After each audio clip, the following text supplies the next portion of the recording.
Hi there, Souls Collectors, and welcome to another Bossk Bounty video, and welcome to episode 152 of Ask Boss Bounty.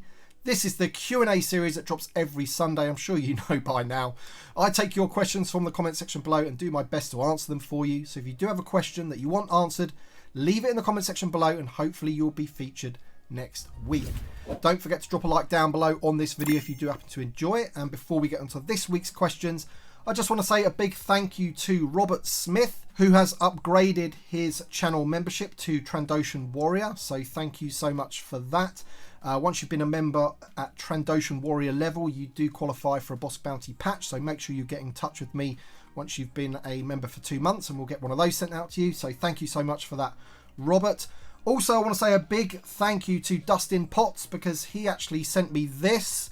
So I sent him one of my Bossk Bounty patches, and in return, he sent me this Bossk Focus Collector's patch. Now, I already had one of these given to me by Phil the Force when I met him at Echo Live. So I've got a little small one now and a big version of it as well. So I might actually put this on my door to my collector's room. That's what I might do with this one, and this one goes in my Bossk cabinet. Either way, thank you so much to both of you. Very kind indeed. And of course, anyone that collects Bossk, to have a Bossk Focus Collector's patch is something that's needed. So thank you so much for that. I also want to thank everybody that watched my video that I posted quite late last night for the MCM Comic Con reveals and my thoughts. I was waiting for the high-res images to arrive and they never did. So I do apologise. In that video I did say, you know, I've got the high-res images and we're going to take a look at them. And in the end I had to do screen grabs from the Hasbro Pulse live stream, which isn't ideal. However, when I do get the high-res images, there's going to be a lot more to look at. We only had 2 images of the speeder bike. There's going to be loads more images to look at of what it can do and different angles and things like that. So I'll do another video where I'm not talking or anything. We'll just have some music playing with all of the different images of both Paz Vizsla and of the speeder bike and the scout trooper. There'll be loads of images to go through. So that'll be up on the channel probably Monday or Tuesday. But thank you so much for that. Alright then, so with all that being said, let's get straight on to the first question. Hill Matthews says, "Hey boss, first time asking a question. I've only gotten back into collecting fairly recently and just picked up some of the TVC Rogue One figures from various sellers vendors, noticing that the plastic bubbles on those don't seem to be as secure as some of the other vintage figures. Just wondering if that was a common problem. Thanks and keep up the great content." So the only one that I know of from the early wave, or the first wave of Vintage Collection 2.0, was Jyn Erso. She had the tape on there, so they obviously had a known issue with the glue that holds the bubble to the card. However, there were some figures that came later in the line, and one of them is the Imperial Death Trooper. And take a look at that. I mean, that doesn't even look like it's got any glue on it, to be honest. That is just coming away. And yeah, let me know if yours is the same, if you're having that issue. But I'm definitely having that issue with the Imperial Death Trooper. I've had one of these before where the bubble fell right off, just like that, but all the way round, came completely off. So maybe some of the figures from Rogue One have got that problem, but the only ones that I know of are this one and, of course, Jyn Erso, who has the tape. Walter Abraham says, "Great vid as always. Question is, considering Figurin' Dan came with 3 instruments, we assume he's meant to build the band with at least 3 members. Do you think we'll get another figure with the rest of the instruments to fill the rest of the band, or do you think the only way to complete it would be to get the 7-pack? Love your content and keep it up." Well, I can't say for certain, obviously, but I think, you know, Hasbro being Hasbro in terms of marketing, basically. So as you say, you get the 3 instruments with Figurin' Dan, so a lot of people may have bought 3 figures, 3 carded figures to have with the separate instruments. Really what they should have done is then given us a 4-pack with the remaining instruments and 4 more Bith members of the band. That's what they should have done, and then, you know, you could have had your 7. Releasing that 7-pack almost makes having a loose Figurin' Dan redundant because you're getting the same instruments in that 7-pack. I guess it helps out the people that don't really buy the carded figures necessarily and they just wanted that 7-pack, but I'm sure pretty much everyone would have bought at least 1 Figurin' Dan. So yeah. Panther says, "Hi Bossk, I have a question. Do you know when the Vintage Hunter will be coming out?" So I do believe that he will be in the first wave of 2023, which sometimes arrives right at the end of the year. So we might be lucky and get that wave right at the end of 2022. but he is scheduled to be in Wave 1 of 2023, to the best of my knowledge. David Stevens says, hi Tim, great stuff as always. If you could choose one figure from the Tales of the Jedi to be made into the Vintage Collection figure, which character would it be? Cheers, mate. It has to be Jedi Dooku for me. Fantastic. The one with because I think there's an early episode where he hasn't got any facial hair, and then there's one where he has, and I think that one would be the one that I want. And I just love the storyline of, you can almost see the death of Qui-Gon helped push him over the edge to the dark side. So awesome episode of Tales of the Jedi, really loved it, and that's the figure I would choose. Channel member Owen Brown says, what are the chances of a Vintage Collection Jabba next year? Now, I think over the sort of last year, I've had this question quite a lot, and, it's always been the case of hopefully or whatever. But looking at it, I think we've got a bigger chance than we've ever had before, considering it's the Return of the Jedi 40th anniversary and the other things that they seem to be giving us. So they're giving us those, like, Jabba's goons, right? They're reissuing those. Why would they really be doing that? The last time that kind of thing happened was when we got, the barge, and they made sure that we got Yak Face, and then we had the Jabba's Palace playset with hand carbonite and Rees and what have you. So the fact that they're reissuing these, tells me that a Jabba could be on the cards. And also Jason from Yak Face put up a unknown playset, didn't he? So we know that the Endor bunker is coming. That's one of the playsets, but he said there's an unknown playset, and I would like to sort of bet that could be maybe a Jabba's Throne playset. That would be pretty cool, would it not? We've got the Jabba's playset that's coming from the Book of Boba Fett. We've got the Goons. I think it's a good chance that we'll see a Jabba. And at the end of the day, they've got one they can use. So it's not going to cost them a lot of money to do. So why not? Cliff Oliveira says, hello, boss. My question for next week is, do you think Hasbro will return to issuing deluxe figures on a card back like the Maldo Kreese Mandalorian and Grogu instead of the recent boxed deluxe figures? Thank you for your videos, and I always look forward to them every Sunday.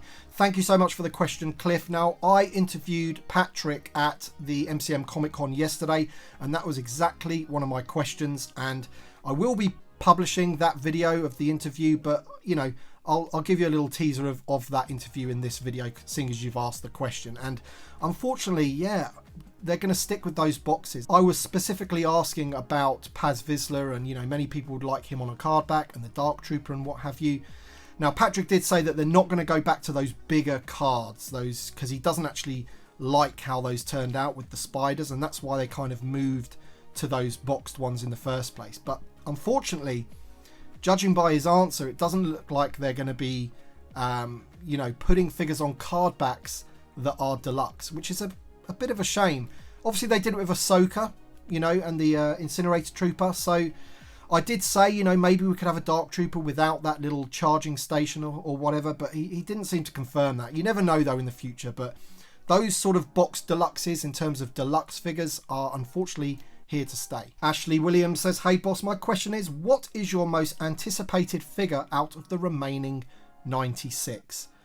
Wow, there's some big ones that we still need doing. I'm going to avoid saying any of the heroes because they're just so obvious. We need those really badly. But I think with this theme going on and him standing there, I think Squidhead is probably my most anticipated, or the one that I want the most. I love the original vintage Kenner version.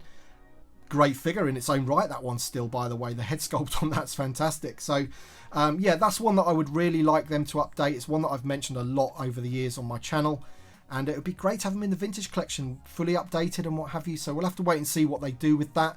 I think I've mentioned it before. It's like, he does have soft goods, so maybe they could use part of Bib. I don't know what they can do there, but I don't think it would have to be a completely newly tooled figure from top to bottom. I really don't, because half of him is covered by soft goods. Just like Bib, he uses Lando's legs. So yeah, he's my answer. Squidhead, definitely would love him in the vintage collection. A Kirby Mock says, another great milestone episode of Ask Boss Bounty. Question, I recently picked up the TVC Lobot carded figure for under a £5, which I thought was an absolute steal. What is your greatest TVC budget purchase? Yeah, that wave, the Bo-Katan wave with Lobot, they're all in the Entertainer now for £4.75 each, aren't they? If you're in the UK, which is an absolute steal if you haven't got those figures already. Problem is, I think most people have got those figures already, and that's why, I think that particular wave was overproduced, because they seem to be everywhere. But very similar to that, I remember getting the Rogue One tank driver from the Entertainer for £3.75. I bought a few of those at that point, you know, troop builders and what have you. And now, especially in America, those are, you know, quite hard to get. Not as much as the tank commander, but the driver still is reasonably difficult to get now. So please, I got a few of those at £3.75 each. Ryan Avery, aka Rogue One, says, third time a charm. Do you think we'll ever get a definitive C-3PO on a Return of the Jedi card in the Vintage Collection? Cheers, Tim. First of all, I would love them to do a definitive C-3PO. However, I think if they were to do that, I would really like him to be on a Star Wars card, because, you know, in terms of the vintage Kenner line, we had him on a Star Wars card, and then they changed the card back for the removable limbs version that was in the Empire Strikes Back. But I don't think there's a Return of the Jedi version of C-3PO necessarily. So if they were to do a definitive version, I would want him on the Star Wars card, or a removable limbs version on an Empire Strikes Back card. Maxime says, do you think Hasbro will be releasing more special action figure sets, aka 3-packs? The last one we got was the ARC Trooper set, and that was quite some time ago. I would have loved a 3-pack with Bo-Katan, Koska Reeves and Axe Woves, or imagine a 3-pack with George Lucas Stormtrooper, Paz Vizsla with the Favreau head sculpt and Trapper Wolf. Except for the head sculpts, everything would be using an already existing mould. That second idea there is pretty good. I do like that idea. The first idea, I think, because those figures are already out, I don't really think that's going to happen, but I would like to see those three together. I think if they had made that 3-pack first and then brought them out singly, that would have made a bit more sense. In terms of the 3-packs that, you know, I think Hasbro really sort of want to go down the carded line now with those special action 3-packs like these two. Review will be on the channel for this guy in the coming days. He's up on Patreon at the moment, and I'm going to review him pretty soon. Already reviewed the 3-pack as a whole with Tika the Jawa, but that's how I think they'll go with those 3-packs, carded versions rather than the 3-pack of loose figures. Although I do love those. I do love that ARC Trooper 3-pack. So you never know, they might do it. You know, I'm not discounting it, but I think people generally sort of prefer the ones where they're carded. Flick says, question for next week. Do you think Hasbro will re-release Ahtok Merrick for those who were not able to buy his X-Wing? Even though he was carded, it's still a shame we were not able to get a second one for opening to play alongside the ship and his newly released droid. Yeah, there's his droid. I recently got that, so a review of that will be up on the channel at some point. Man, I've got so many videos to do. It's getting crazy at the moment, but I'm loving it. So yeah, the X-Wing, it's one of those ones, isn't it? I think it would be nice if he was offered outside of that X-Wing. In the UK, I think Xavier was selling that X-Wing for like £64.99 with free shipping, which is nearly half price. So I think a lot of people might have picked up some extras then. But of course, that's nowhere near like a £15 figure by itself. But if we look at the history of things where they've packed these figures in to sets, we've never really had that figure re-released singly carded by himself. So history would say that probably not. Rhett Roberts says, another good one as always. Bossk, my question for next week is, with the Clone Wars 20th coming next year, do you believe we can expect to see more characters than just clones? I love the clones, I would like more, but I really want important heroes and villains. My most wanted being Count Dooku and Jango Fett. What are your thoughts? Did Jango Fett appear in the Clone Wars? I don't think he did he? Anyway, but I know what you're saying there. Count Dooku, yeah, I mean, of course, I'd like Count Dooku, first of all, in the Attack of the Clones, on an Attack of the Clones card. That would be, the biggest one for me. But, I think if you're looking at the Clone Wars 20th, this thing that they're doing, then there's some obvious figures that they could perhaps repaint into that Clone Wars style, especially the Gendy ones, like, if you're looking at General Grievous, for example, he's one of the villains that you've mentioned there. So hopefully we will get some more that aren't clones. We saw some of those Gendys with Ayla Secura and people like that. I think she was one of them anyway. So who knows, man, but I think because they're doing that mini beat of 20th anniversary, we will see some stuff, so let's keep our fingers crossed. Andy McGlashan says, question for next week, how do you think Hasbro will handle Wrecker from the Bad Batch? He seems too big for a bubble card back, but would be a shame to have everyone else on a card back and him as a deluxe figure. Yeah, this is the problem, isn't it, with those sort of boxed versions. Like, a good example is the Boba Fett, isn't it? We've got Fennec Shand on a Book of Boba Fett card back, but then we've got the Boba Fett in a box, so it doesn't really go well next to each other. I know we've got the Morak version that you can put next to from the Mandalorian, but two different logos on the cards. So yeah, it would be a shame. I don't know what they're going to do about Wrecker when they do eventually get to him. Obviously we're getting Hunter. I think Crosshair has been sort of teased perhaps. How long is it going to take for them to do Wrecker? I honestly don't know, but I think that's the fear. That is definitely a fear that, you know, he will be classed as a deluxe, too big for a card back, and then it's just going to look a bit odd, isn't it? Mighty Makoko says, question for next week. With the success of Andor and the rising hype for the Ahsoka show, do you think we're at an all-time high chance for either a Lego UCS Uwing or Ghost? Not too sure about Uwing, although that would be cool. I do love that ship. But the Ghost, most certainly. By all accounts, it's going to be featured in the Ahsoka show. So if that's the case, then I'm sure Lego would want to get that one out if it's a popular enough thing. Couple of questions here about Shadows of the Empire, and Scott Borum says, hi Tim, congrats on 150. Also, keep up the top 5 videos with Nick. They are awesome. Question for next week. Well, 2 questions actually. Given that Hasbro is releasing figures from the video games and expanded universe, do you think they'll ever do Shadows of the Empire series? And also, do you think Disney will do live action series of it, given there is already a storyline and soundtrack, etc.? Keep up the great work. I look forward to your videos each week. Cheers, Scott. Thanks for the question, Scott. In terms of Disney doing a Shadows of the Empire series or film, I'm not too sure about that. They tend to like to have their own canon, don't they? They don't, anything that's expanded universe, they might take things from, but the overarching story they seem to sort of disregard, which is a bit of a shame.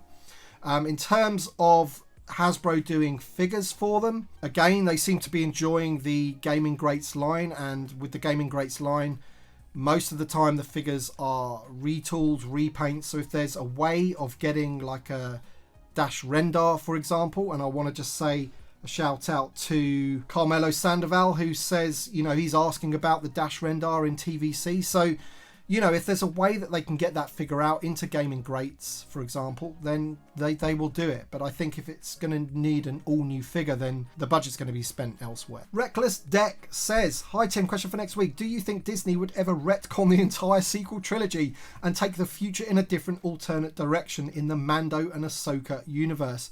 While each sequel film had a cool fight scene or a neat looking bit, I hated how the future turned out for every one of the OT characters.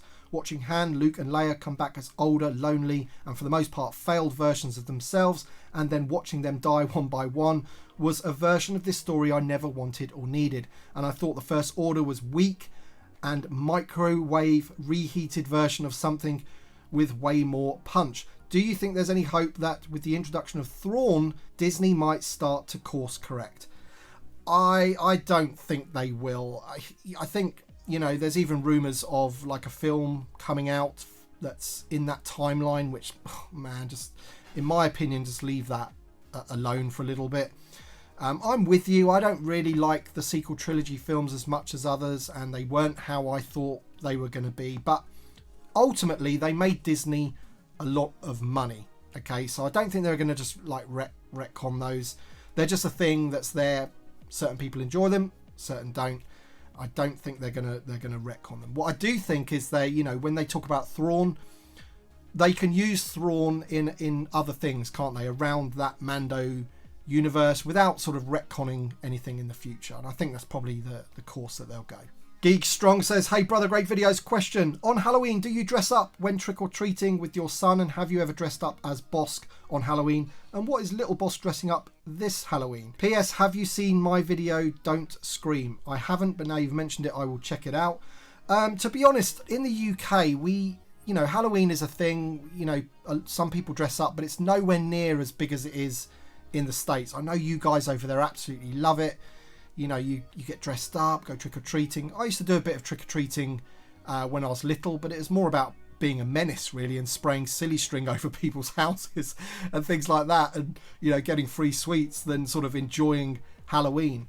Just a quick mask from the shop that cost £1 or whatever would have done, you know, that would have been the stretch that I would go to dress up for Halloween.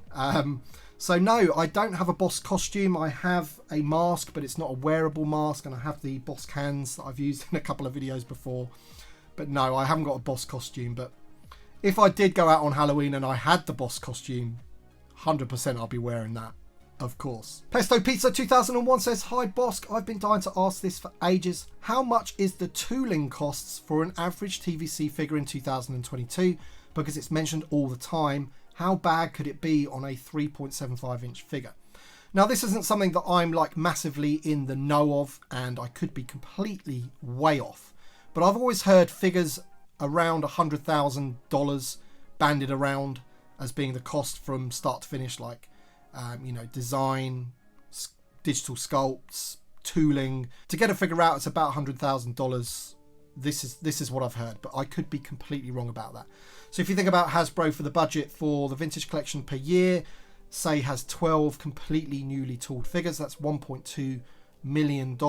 You know, and obviously they've got the license fee to pay, they've got the retailers to pay their bit and everything. So, you know, maybe there isn't too much profit on a 3.75 inch figure, which is maybe why they do put more money into the Black Series. They charge more, they probably cost more, a little bit more to make, but not a huge amount, I would say. So yeah, that's the figure that I've heard banded around. Could be way off. Take that with a pinch of salt if you wish. Alright then guys, thank you so much for watching. This has been episode 152 of Ask Bossk's Bounty. If you do have a question for next week's episode and you want to keep this series going, leave your question in the comment section below and hopefully I'll get round to answering it for you. Thank you to my Patreon supporters and channel members. Your support means a great deal to me, and don't worry, I have not forgotten about the giveaway for the signed Bespin guard. That is definitely going to be on its way to you guys very, very soon. So thank you all for the support, thank you for watching, and we shall see you on the next one.